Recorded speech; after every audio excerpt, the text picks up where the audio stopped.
Esta mañana vamos a estar hablando un tema que he titulado El completo y perfecto sacrificio de Cristo. Y vamos a estar en Hebreos 9, desde el Hebreos 9:27 hasta Hebreos 10:18, como un breve repaso. En el último tema, en la sección de Hebreos 9, vimos todo lo que la sangre de Cristo nos provee. En el verso 7 nos provee acceso a Dios. En el verso 14 nos provee purificación de la conciencia. En el verso 17 vemos que por medio de la sangre de Cristo fue inaugurado el nuevo pacto. En el verso 23 vemos que a través de la sangre de Cristo es purificada y limpiada nuestro servicio y nuestra oración. Y el verso 26 terminamos leyendo de que Cristo se manifestó para destruir el pecado. Ahora, es importante que no tomemos esto como una lista de cosas separadas. La purificación de nuestra conciencia y la remoción de nuestro pecado son precisamente los medios para concedernos el acceso a Dios. O sea, de alguna manera son beneficios que están interconectados entre ellos. Voy a leer Hebreos 9, del 24 al 26, un poco parafraseado, nada más para repasar la idea de lo que el autor ha venido diciendo para entrar en lo siguiente. Dice: Cristo entró en el cielo mismo para presentarse ahora en la presencia de Dios por nosotros, para ofrecerse una sola vez en la consumación de los siglos. Se ha manifestado para destruir el pecado por el sacrificio de sí mismo. Lo que el autor está diciendo y ha venido diciendo es que en el momento en que Cristo entra al cielo, paga la deuda por el pecado y la maldición se revierte, la gracia se derrama y brilla en su máxima expresión y el pecado es quitado de en medio o destruido. Hermanos, una de las cosas, una de las verdades que la Biblia nos enseña es cómo el pecado estaba haciendo una separación entre Dios y nosotros. El pecado está en medio, separándonos de Dios, pero cuando Cristo se ha manifestado para destruir el pecado, lo que está diciendo es que Él quita el pecado de en medio. Ahora, una de las afirmaciones, una de las preguntas que esto puede surgir en los lectores y de alguna manera que el autor va a anticipar es: ok, si Cristo quitó ya el pecado y si por el pecado vino la muerte, entonces fue quitada también la muerte. Y de alguna manera esto va a responder en el 27 y 28. Dice: y así como está decretado que los hombres mueran una sola vez y después de esto el juicio, así también Cristo, habiendo sido ofrecido una vez para llevar los pecados de mucho, aparecerá por segunda vez sin relación con el pecado para salvación de los que ansiosamente lo esperan. El autor está diciendo: Cristo ya removió el pecado, pero Dios había decretado que los hombres murieran una vez. Lo que el autor está explicando es que la muerte no haya sido vencida o no haya sido quitado, sino que va a ser quitada. O sea, la obra de Cristo, aunque ya empezó, va a ser completada en su segunda venida. Algo que para nosotros es familiar, pero que el autor de alguna manera quiere poner en palabras para sus oyentes respecto a las dudas que esto tiene que venir. Una de las partes más importantes de este verso tal vez es que Él aparecerá por segunda vez sin relación con el pecado. Una de las falsas ideas que podían surgir en la mente es que Jesús había empezado a trabajar o a eliminar el pecado, pero lo iba a terminar o iba a terminar de lidiar con él en su segunda venida. Y el autor dice: no, no, no. La destrucción del pecado Cristo ya la hizo, obviamente en el ámbito eterno, en el ámbito celestial. Cuando Él venga ya no va a venir a lidiar con el pecado. Obviamente Él sí va a regresar a salvar a los que ansiosamente lo esperan, que todavía luchan con la presencia y las consecuencias del pecado, porque todavía están en este mundo. Digamos, nosotros todavía estamos lidiando con pecado, todavía luchamos con las consecuencias de nuestro propio pecado y con el pecado de otros que nos afecta, pero en la realidad eterna de Dios, el pecado ya es un problema resuelto. En nuestra temporalidad va a terminar de ser resuelto cuando Cristo venga en su segunda venida. Algo interesante es que el autor ha estado, una de las ideas que ha estado enfatizando y va a seguir enfatizando, es que la muerte de Cristo sucedió una sola vez, y para decir eso también él habla de la muerte humana porque la compara, y le está diciendo, la obra de Cristo se compara con la vida humana en que solo vivimos en esta tierra una vez y solo morimos una vez. Obviamente aquí él está negando cualquier posibilidad de reencarnación, pero en la tierra solo se vive una vez y después de la muerte todos nos enfrentaremos al juicio de Dios, quien determinará nuestro destino eterno. Así Cristo ya murió una vez, no tendrá que morir otra vez. Él va a venir otra vez para establecer la salvación final y completa al crear cielos nuevos y tierra nueva donde mora la justicia y donde ya no habrá ni muerte, ni maldición, ni clamor, ni dolor. Solo se muere una vez, Cristo solo una vez lidió con el pecado. Y aquí hay una idea que es importante tocar, ¿verdad? En el mundo, en las redes sociales, en la sociedad que nos rodea, oímos, no, disfruta porque solo se vive una vez. Eso no es cierto. La verdad es que solo se muere una vez, pero se vive aquí en esta tierra una vez y se vivirá una segunda vez, ya sea disfrutando del reino eterno de Dios, o sea, sufriendo en el fuego eterno del infierno. Hermanos, habrá un juicio.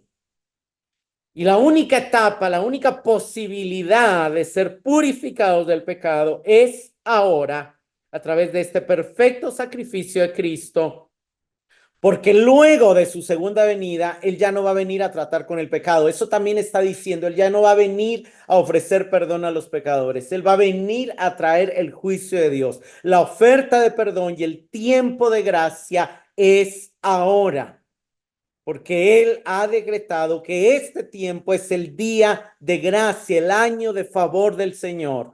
Cuando él venga, él va a venir solamente a juzgar a cada uno según sus obras, a dar recompensa y a condenar. De alguna manera, obviamente ahí él va a repartir herencia. A algunos les va a decir, buen siervo y fiel, en lo poco fuiste fiel, entra en el gozo de tu Señor. Y a otros les va a decir, apartados de mí, hacedores de maldad, al fuego eterno preparado para el diablo y sus ángeles. Entonces, hoy es que la puerta de salvación está abierta para que nuestros pecados sean perdonados por la fe en él y en su sacrificio completo. Algo que quiero resaltar es esta última frase. Él va a venir por segunda vez sin... Ay, perdón. No quería, perdona. No pensé que fuera a sonar por desconectar. Pero bueno, él retomando, él termina diciendo, se ha manifestado para destruir el pecado. No, termina diciendo, para salvación, él va a venir por segunda vez de los que ansiosamente esperan en él. Y aquí hay un pasaje de Pablo donde esta idea también se repite y dice, porque nuestra ciudadanía está en los cielos, de donde también ansiosamente esperamos a un Salvador, el Señor Jesucristo, el cual transformará el cuerpo de muerte, el cuerpo de nuestro estado de humillación en conformidad al cuerpo de su gloria, por el ejercicio de poder que tiene aún para sujetar todas las cosas a él mismo. Lo que la Biblia nos enseña es que ya nosotros somos ciudadanos del cielo, pero esperamos la transformación de nuestro cuerpo. Nuestro cuerpo hoy está en un estado de humillación porque sigue teniendo la presencia del pecado sigue estando condenado a muerte, sigue estando en un estado de debilidad, pero esperamos ansiosamente a nuestro Salvador, al Señor Jesucristo. ¿Por qué? Porque lo que esperamos es que Él transforme nuestro cuerpo y nos dé un cuerpo como el que Él ya tiene, lleno de gloria, incorruptible, inmortal. Lo que de alguna manera nos tenemos que preguntar, hermanos, es con qué tanto nos identifica a nosotros ser de los que ansiosamente esperamos al Señor. Ahora, algo interesante también es que cuando vamos al antiguo pacto, el día de la expiación, el día ese que el sumo sacerdote entraba en el lugar santísimo, el pueblo esperaba ansiosamente fuera del santuario hasta que el sumo sacerdote saliera. ¿Por qué? Porque cuando salía su reaparición, les daba la seguridad de que la ofrenda que él había hecho para perdón había sido aceptada por Dios. Y de alguna manera lo que esto nos enseña es que la segunda venida de Cristo va a confirmar que su sacrificio ha sido aceptado y que él ha asegurado las bendiciones de la redención eterna para nosotros. Anhelamos su venida porque anhelamos disfrutar de la completa herencia que él ha comprado para nosotros. Y es porque vendrá otra vez que podemos hoy perseverar en fe y en paciencia. Hermanos, anhelar la venida de Cristo no es querer escapar de los terribles juicios que algunos pintan, no es querer huir de la marca del anticristo y del sello, como algunos lo imaginan. No, no, no, no es querer escapar del dolor. Anhelar su venida es anhelarlo a Él, anhelar su venida es algo que surge del amor de los que le aman, de los que le buscan, de los que le sirven. Y eso es lo que tenemos que enfrentar. Es como la novia anhela con expectación la venida de su amado para el día de las bodas. No es una espera en temor y en angustia, es una espera en un anhelo ferviente, grato de esa reunión. Pasemos al capítulo 10. Dice Hebreos 10 del 1 al 4, pues ya que la ley solo tiene la sombra de los bienes futuros, sino la forma misma de las cosas, nunca puede, por los mismos sacrificios que ellos ofrecen continuamente año tras año, hacer perfectos a los que se acercan. De otra manera, no habrían cesado de ofrecerse, ya que los sacerdotes, una vez purificados, no tendrían ya más conciencia de pecado. Pero en esos sacrificios hay un recordatorio de pecado año tras año. Pues porque es imposible que la sangre de toros y de machos cabríos quite los pecados. Nuevamente, el autor vuelve a recordar que la ley es sombra, no sustancia. Y por eso mismo no tiene la capacidad de perfeccionar. Lo que él está resaltando es la insuficiencia de los sacrificios del antiguo pacto para quitar el pecado, para perfeccionar a los que se acercan a él y para purificar la conciencia. Ahora, ¿por qué no podían los sacrificios del antiguo pacto purificar la conciencia? Por la misma razón que la sangre de estos animales no puede remover realmente el pecado. Lo que hacían la sangre de los toros, de los machos cabríos, era cubrir los pecados, pero había un recordatorio diario de que los pecados eran cubiertos temporalmente. Entonces, día tras día, se tenían que ofrecer sacrificios por el pecado y año tras año se tenía que celebrar el día de la expiación.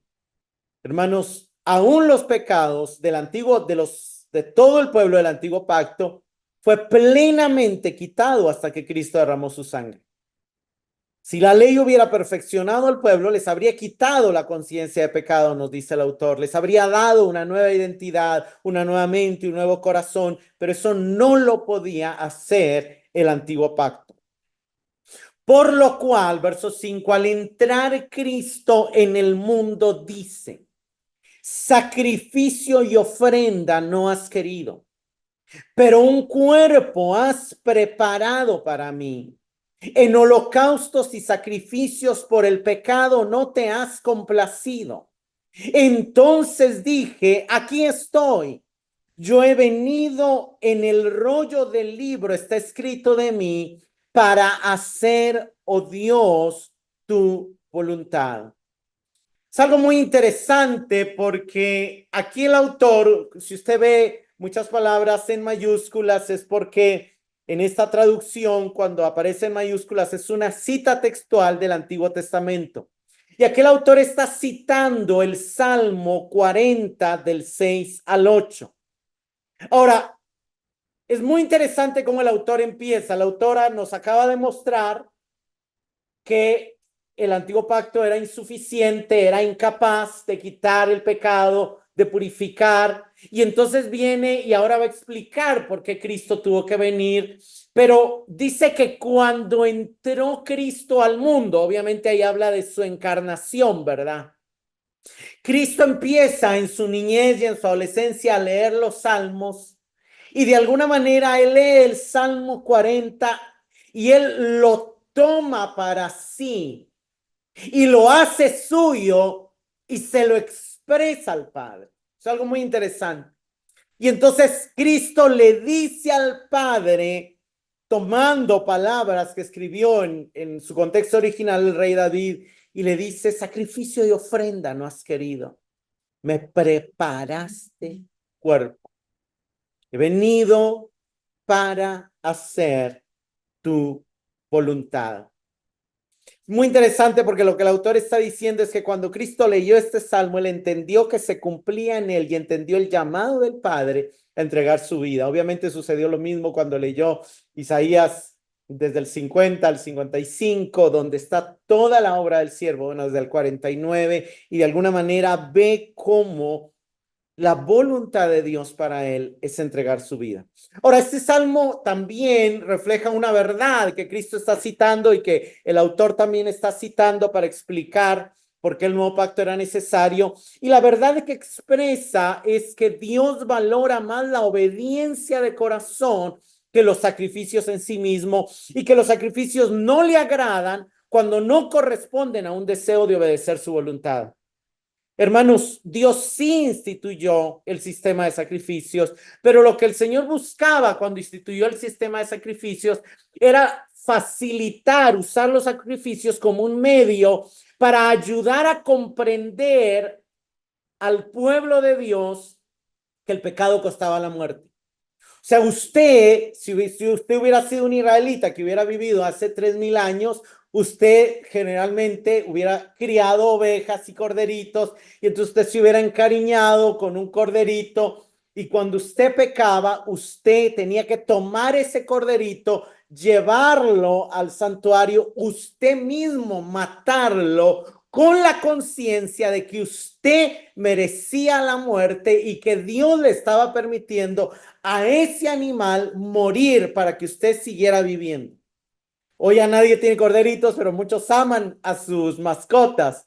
Yo conozco gente que ama a sus perros o a sus gatos. Imagínese usted tener que matar a ese animal que usted ama. ¿Por qué? Porque la idea o la enseñanza era facilitar un arrepentimiento de corazón y una consagración a Dios. Ahora, la Biblia es muy clara y hay muchos pasajes donde vemos esta verdad. Vayamos solo a algunos. Primera de Samuel 15:22, Samuel dijo, se complace el Señor tanto en holocaustos y sacrificios como en la obediencia a la voz del Señor. Y aquí el obedecer es mejor que un sacrificio y el prestar atención que la grosura de los carneros. Saúl, como muchos otros israelitas en la historia, olvidaron de que Dios no era el sacrificio en sí mismo lo que buscaba, sino un corazón obediente, atento a él. Y entonces Dios le da una orden y la desobedece y dice, no, no, pero aquí hay un montón de buen ganado para ofrecerle al Señor. Y el profeta le dice, no, no, no, no, no, estás equivocado. Dios instituyó los sacrificios, sí, como un medio para mostrar su gracia y perdonar a su pueblo y para enseñarle al pueblo la comprensión de que la paga del pecado es la muerte. Pero realmente lo que Dios esperaba era un corazón devoto que buscaba obedecerle.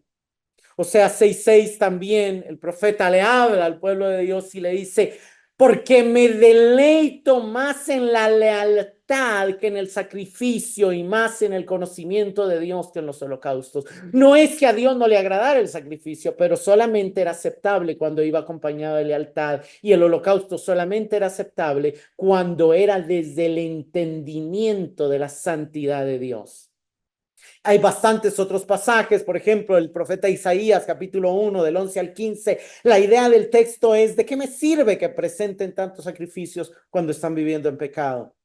En Amós 5:22 leemos, aunque me ofrezcan holocaustos, no los aceptaré, pero en el contexto del libro vemos que se explica que es porque han pecado una y otra vez, pisoteando a los débiles, viviendo en inmoralidad e idolatría.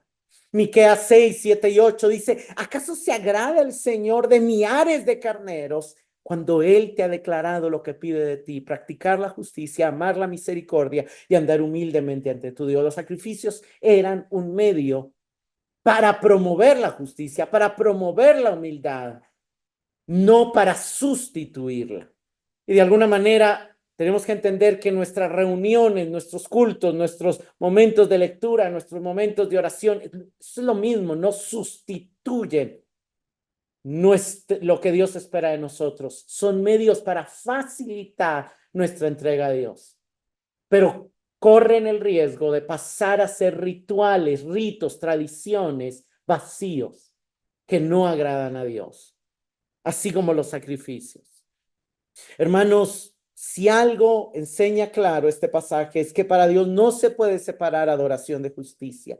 No se puede separar el honrar a Dios del honrar los derechos humanos del prójimo. El amor a Dios es solo válido y verdadero cuando realmente también amamos al hermano y cuando vemos y nos dolemos por nuestro pecado.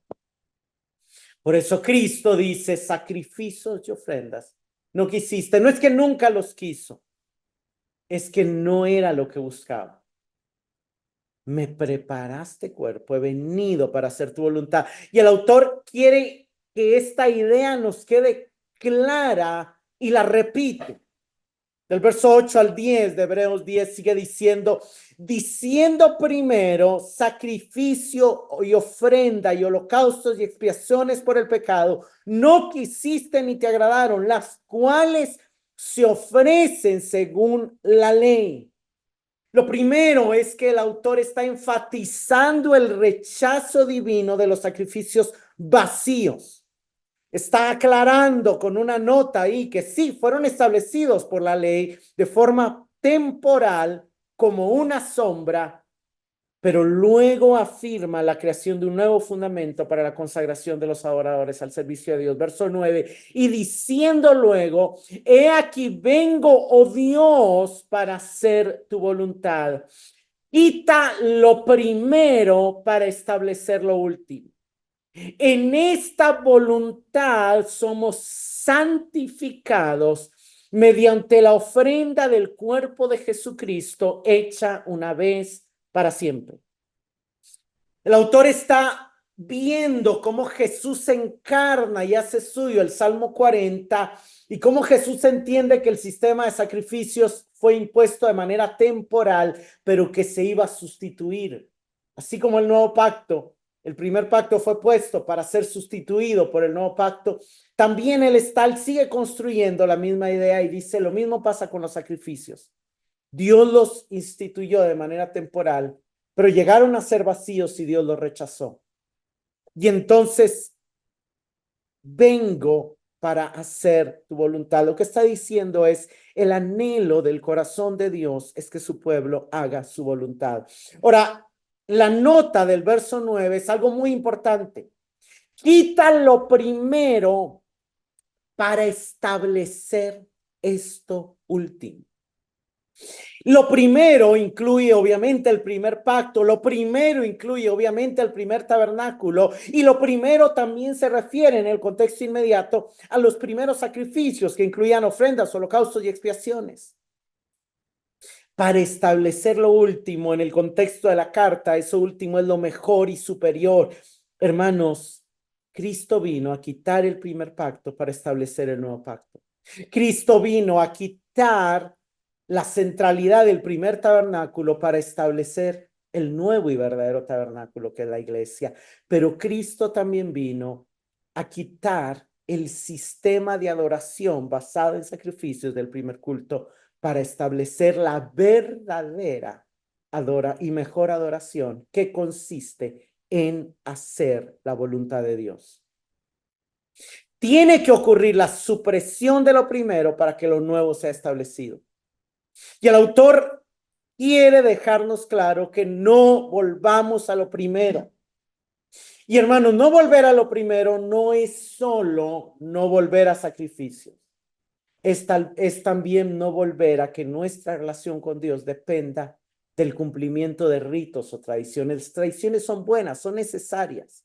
De alguna manera, el culto es necesario y Dios lo espera de nosotros. Pero no volvamos a caer en el error del pueblo de Israel, que en algún momento sean rituales vacíos donde nuestro corazón no esté ahí. Donde no cantemos por cantar o no vengamos por venir o no leamos por leer, sino que realmente haya una búsqueda en cada una de las cosas que hacemos de hacer la voluntad de Dios. Ahora, el clímax del argumento se encuentra en el verso 10. En esta voluntad, en la voluntad de Dios, para la cual Cristo vino a cumplir, somos santificados mediante la ofrenda del cuerpo de Jesucristo, hecha una vez y para siempre. Lo que está diciendo es que la ofrenda de Jesucristo, su sacrificio, fue efectivo y definitivo para darnos una posición de justos y de santos delante de Dios. De alguna manera hemos visto ya la doctrina de la santificación y sabemos que hay una santificación posicional, que es como la justificación, y hay una santificación progresiva, que es la conformación a la imagen de Cristo. Sin embargo, hermanos, no podemos negar algunas realidades de los lectores originales y del escritor original. Una de las características del escritor original es que por su estilo y por las citas, la Biblia que él usaba y la Biblia que usaban sus lectores, la iglesia que él pastoreaba, era lo que se conoce como la Septuaginta, una traducción que se había hecho al griego del hebreo.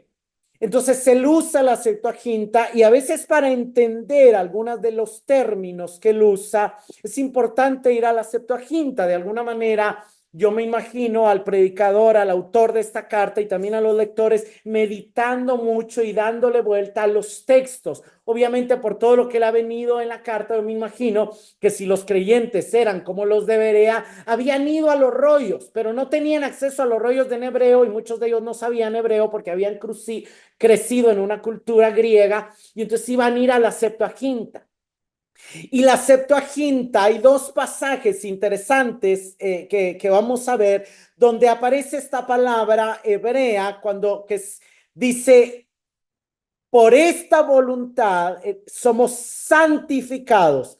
Ese somos santificados es la palabra griega egiasmenoi, una conjugación del griego agiazo en el griego, que significa santificado o ser dedicado a Dios o ser consagrado para su servicio.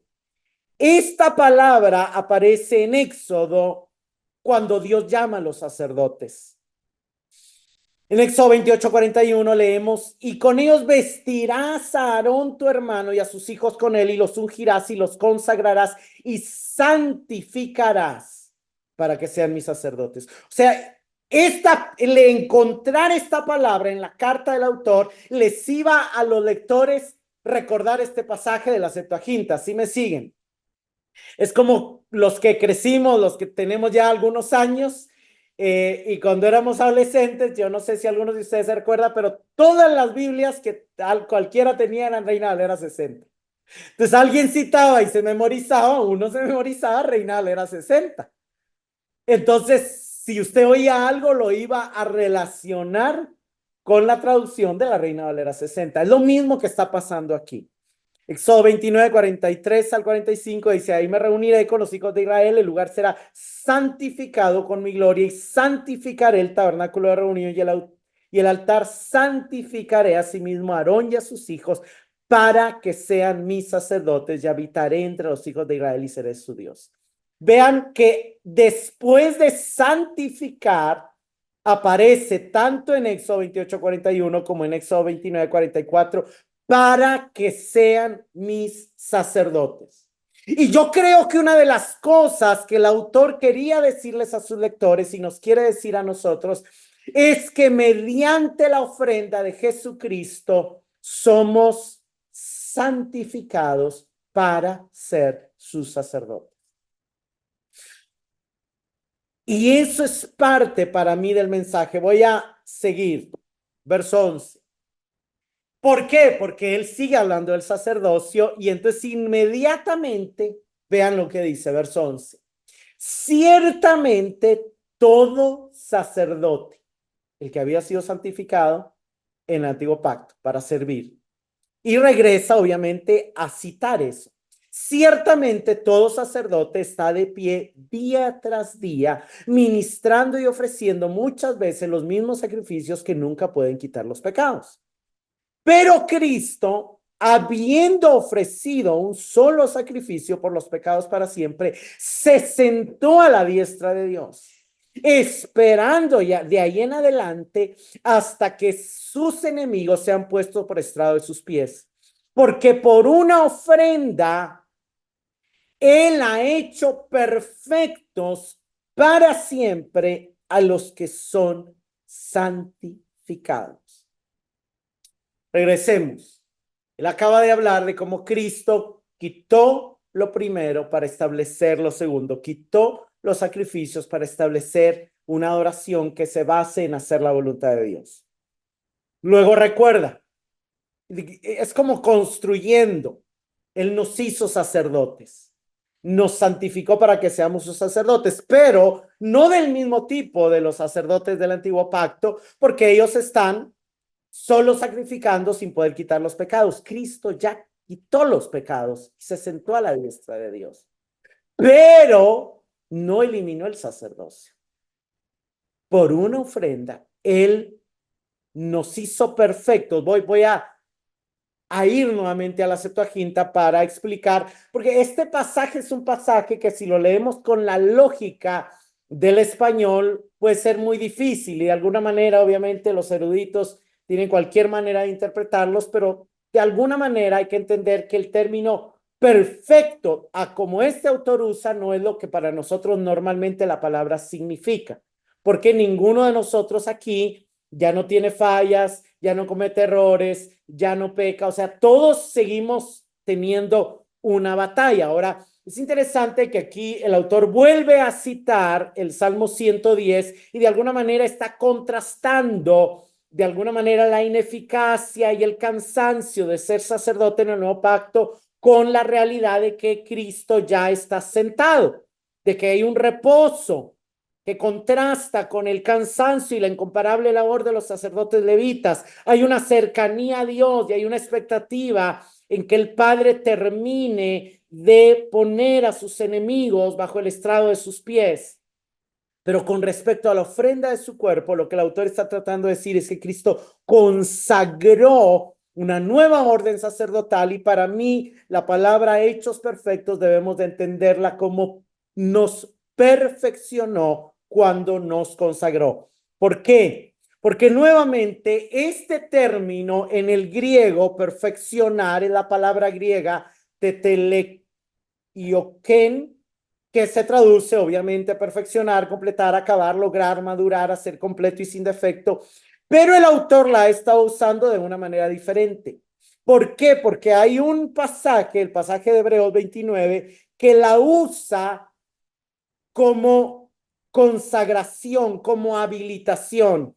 Vamos a Éxodo 29, dice, llevarás a Aarón y a sus hijos a la puerta del tabernáculo reunión, luego los lavarás con agua, luego sigue diciendo, les pondrás la vestidura que fue hecha, el efod, todo, verso 7, tomarás el aceite de la unción, los derramarás sobre su cabeza y les ungirás, harás que se acerquen a sus hijos, los vestirás de las túnicas, les ceñirás el cinto a Aarón y a sus hijos y les atarás las tiaras y tendrán el sacerdocio por derecho perpetuo. Y ahí aparece esa palabra. Así, tetelei Cohen, Aarón y a sus hijos.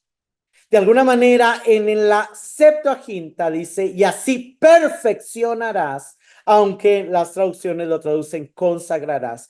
Pero ¿cuál era el punto? Que por un lado habían sido separados para ser sacerdotes y que por otro lado reciben una serie de elementos que los capacitan para ejercer el sacerdocio. Esos elementos eran el aceite de la unción, eran las vestiduras especiales, era la tiara, era el efod. Y de alguna manera, para mí, lo que el autor está diciendo aquí es que así como un sacerdote en el antiguo pacto debía ser capacitado, consagrado, vestido y equipado para adorar a Dios y ministrar en su presencia, Dios en Cristo nos ha equipado, consagrado, dándonos una nueva identidad, dándonos la unción del Espíritu, dándonos nuevas vestiduras, vistiéndonos con su justicia, vistiéndonos con su santidad. ¿Para qué?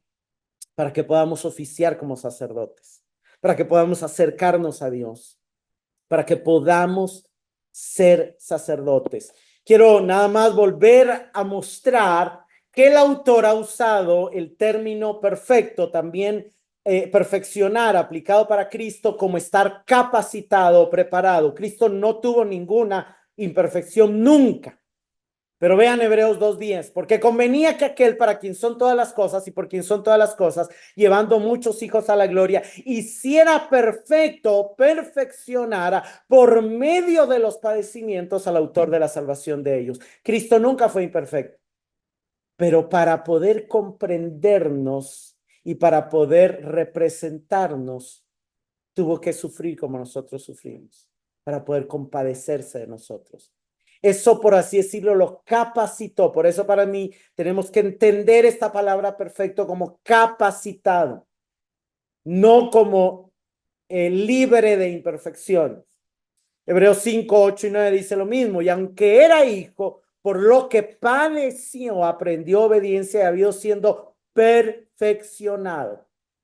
De alguna manera, habiendo llegado a estar competente, habiendo llegado a ser capacitado, vino a ser autor de eterna salvación para los que le obedecen.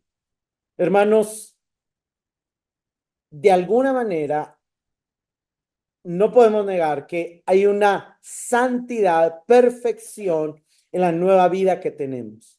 Pero realmente la mejor manera de entender este pasaje es que el sacrificio de Cristo no solamente removió el pecado, sino nos dio una capacidad, una capacitación para poder ser sacerdotes en el nuevo pacto y para poder acercarnos a Dios. Nosotros no fuimos, o sea, nosotros fuimos diseñados en la creación original como la imagen de Dios, es decir, como un ser que lo representara, pero esa imagen se distorsionó y dejamos de representar a Dios correctamente. Y Cristo nos resucitó para restaurar nuestra capacidad de poder conocer a Dios, pero también de poder manifestar, mostrar, expresar a Dios a través del amor, a través del fruto del Espíritu, a través de la vida del Espíritu y a través del sacerdocio espiritual que Él nos asignó. Regreso a Hebreos 10, verso 15 al 17. También el Espíritu nos da testimonio. Porque después de haber dicho, este es el pacto que haré con ellos después de aquellos días, dice el Señor, pondré mis leyes en su corazón y en su mente las escribiré, añade, y nunca más me acordaré de sus pecados e iniquidades. El autor encuentra base para el argumento de que ahora podemos ministrar a Dios en la cita de Jeremías, que ya citó en el capítulo 8, para mostrarnos que una de las mejores promesas del nuevo pacto es la remoción del pecado. Y de hecho hay dos promesas que él aquí, de las 5, él se concentra en dos aquí. Primero, en las leyes puestas en el corazón y escritas en la mente. ¿Por qué? Porque eso él está haciendo referencia a la nueva naturaleza espiritual que el Señor nos dio en el nuevo nacimiento, a la nueva fuente de vida, identidad que nos permite una relación con Dios. Pero segundo, él cita la certeza de que Dios no se acordará más de los pecados y de las transgresiones. ¿Por qué? Porque esto apunta a la capacidad del sacrificio definitivo de Cristo para quitar de en medio el pecado y para darnos una naturaleza que ya no está en esclavitud al pecado. El verso 18 dice, ahora bien, donde hay perdón de estas cosas, ya no hay ofrenda por el pecado. Y me gusta como lo dice la Nueva Traducción Viviente. Y cuando los pecados han sido perdonados, ya no hace falta ofrecer más sacrificios. Ahora, nuevamente, quiero nada más retomar el argumento y repasar algunas cosas.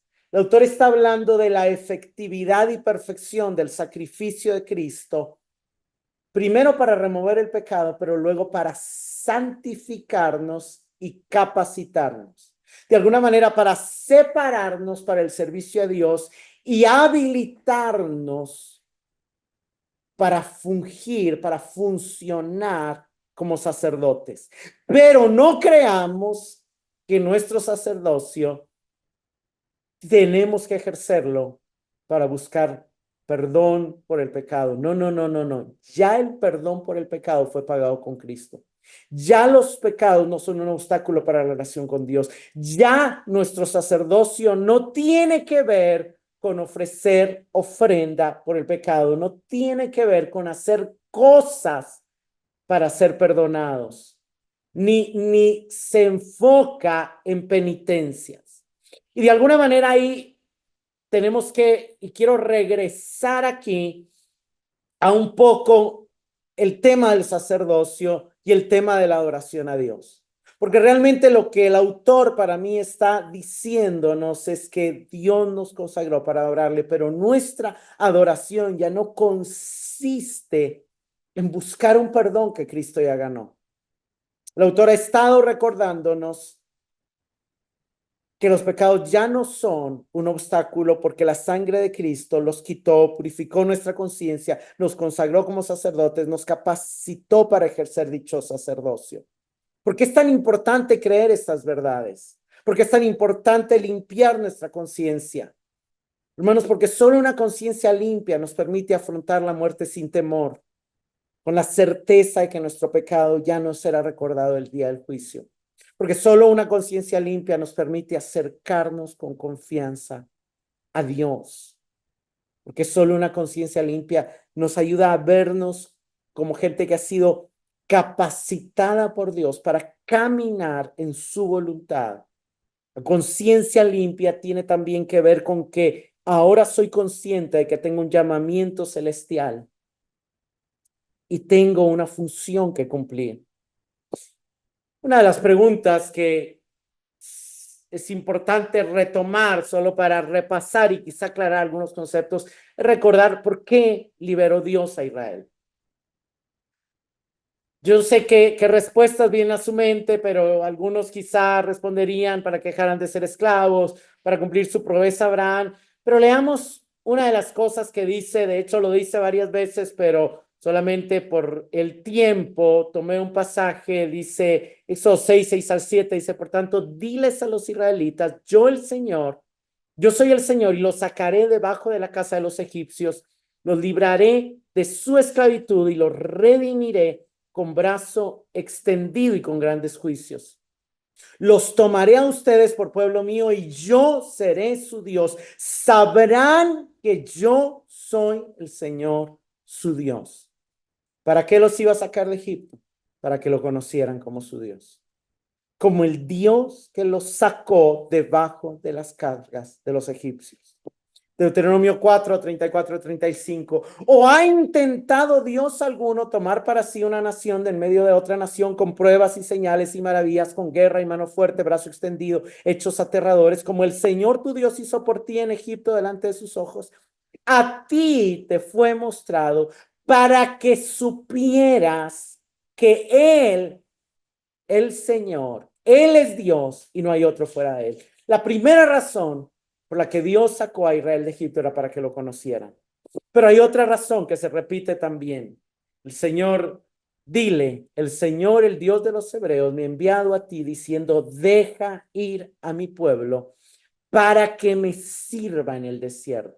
El 8.1 dice lo mismo, deja ir a mi pueblo para que me sirva. De hecho, algunas versiones traduzcan esto como para que me rinda culto. Hermanos, el destino de Israel era conocer a Dios para servirlo y adorarlo. ¿Cuál era el problema? Que estaban esclavizados al amo incorrecto. A veces pensamos que Dios sacó al pueblo de Egipto solamente para liberarlos de la esclavitud, pero realmente la verdadera razón por la que Dios está liberándolos de la esclavitud es para recuperar adoradores. El Éxodo no traslada a Israel de la esclavitud a la libertad de la independencia. El Éxodo busca trasladar a Israel del servicio a un amo usurpador al servicio del verdadero Señor. Y ese es uno de los aspectos de la salvación que creo que el autor está tratando de enfatizar. No solamente el Señor nos perdonó para ya no ser esclavos del pecado, el Señor está buscando recuperar adoradores y realmente libertad en las Escrituras es libertad para servir al Señor siempre. Cabe decir que en este proceso de redención Israel conocería al Señor y al conocer la santidad, la grandeza, las perfecciones de Dios, su respuesta iba a ser servicio y adoración. Ahora, ¿por qué el Señor envió a Cristo para perdonarnos? De alguna manera también para que nosotros le sirvamos. Y este término para que me sirva se repite cada vez que se habla de los sacerdotes. Éxodo 28:1, harás que se acerque Aarón a ti de entre los israelitas, él y sus hijos, para que me sirva como sacerdote. 43, se vestirás Aarón con las vestiduras sagradas, lo ungirás y lo consagrarás para que me sirva como sacerdote. De alguna manera, Israel fue llamado para servir al Señor, pero los sacerdotes fueron llamados para servir aún más, de manera más directa, más especial, con una mayor oportunidad de conocer y servir al Señor que el resto del pueblo. Obviamente el anhelo es que todo el pueblo fuera sacerdote, pero por la dureza del corazón de Israel, el sacerdocio terminó quedando en la tribu de Leví. Ahora, ¿cuál era la tarea sacerdotal o por qué el Señor nos consagra como sacerdotes? Bueno, la doble tarea sacerdotal era la enseñanza de la ley y el manejo de los sacrificios. Su tarea era una tarea de mediación entre Dios y el pueblo. Por un lado, ellos acercaban el conocimiento de Dios al pueblo cuando enseñaban la ley y por otro lado, ofrecían los sacrificios del pueblo a Dios para acercar al pueblo a Dios. Y obviamente esa presentación de sacrificios incluían el orar e interceder por el pueblo. Lo interesante del sacerdote es que su tarea demandaba santidad. Todo sacerdote era llamado a caminar en los caminos del Señor, en justicia, en verdad, en integridad, en compasión. Que era algo específico el sacerdote, que no vivía para sí mismo, vivía para Dios y vivía para el pueblo. Cuando el autor a los hebreos está hablando de la obra que Cristo está haciendo por nosotros, de alguna manera quiere que esas ideas y que esas verdades resuenen en nosotros. Por una ofrenda, Él nos consagró como sacerdotes. ¿Para qué? Para que ahora nuestra vida sea una vida de adoración a Él y ya no vivamos para nosotros mismos, sino vivamos para Dios y para el pueblo. ¿Cuál era el objetivo del culto? Me gusta cómo lo pone Christopher Bright. Escribe, habiendo redimido Dios a Israel a través del Éxodo, inició con ellos una relación a través del pacto, proporcionando el lugar para su propia morada donde pudieran encontrarse con él, pero la meta era que el pueblo de Dios conociera a Dios y lo amara con inquebrantable lealtad, adoración y obediencia. Cambiémoslo a nosotros. Habiéndonos Dios salvado al perdonar nuestros pecados, inició con nosotros una relación en el nuevo pacto y nos proporcionó un lugar para encontrarnos con Él, la comunidad de la iglesia. Pero la meta, el objetivo, no es que vivamos una religión, es que conozcamos a Dios, que disfrutemos de la vida eterna y que en la medida que lo conocemos, crezcamos en amor y lo amemos con inquebrantable lealtad, adoración y obediencia. Déjeme parafrasear de alguna manera la idea de Hebreos 1, del 10 al 18. Cristo vino a poner fin al pecado y al sistema de sacrificios y establecer un nuevo culto que consiste en hacer la voluntad al ofrecerse a sí mismo como sacrificio último. Y al mismo tiempo nos consagró en su nuevo orden sacerdotal y nos equipó para que podamos servir al Señor y entrar a su presencia.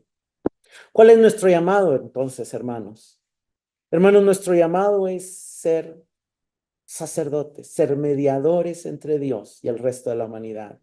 Llevar el conocimiento de Dios a otros. Recuerde que el sacerdote tenía dos tareas: enseñar la ley y ofrecer sacrificios. Nosotros tenemos la misma tarea: llevar el conocimiento de Dios a otros, evangelizando, enseñando, exhortando, aconsejando a los demás en base a lo que vamos a aprender de la palabra. Y hermanos, y ese sacerdocio no solamente es para el mundo.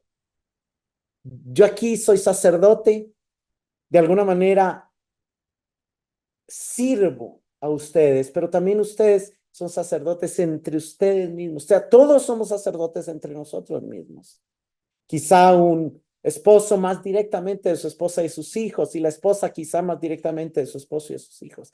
Pero realmente tenemos una tarea para lo cual el Señor nos consagró. Pero también como sacerdotes tenemos que ofrecer sacrificios, ya no por el pecado, pero según 1 Pedro 5, debemos de ofrecer sacrificios espirituales aceptables a Dios por medio de Jesucristo. Y quizá entremos con más detalle al tipo de sacrificios, pero quiero nada más tocar dos cosas, dos pasajes. ¿Qué sacrificios hoy podemos ofrecer?